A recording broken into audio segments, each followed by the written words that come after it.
Hello everybody, today we're going to go over how to grease a Baron Buddy on a trailer. This is on a 16-foot dump trailer. I'm going to start with a flathead screwdriver and remove the dust cover.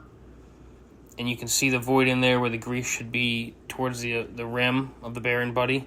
It's actually pushed back where the grease zert is. So I'm going to take my electric grease gun with the lithium grease in there, connect it to the grease zert, and fill it up until I can see the grease actually pushing out, which you can see around the rim right now.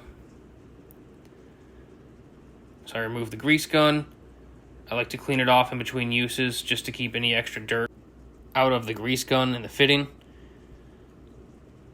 I also like to put the cap back on while I'm moving between tires, once again to help with keeping dirt out of the system.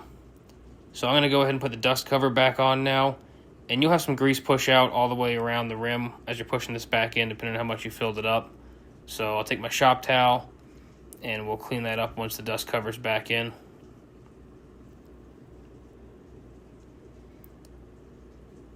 Hopefully this video helped.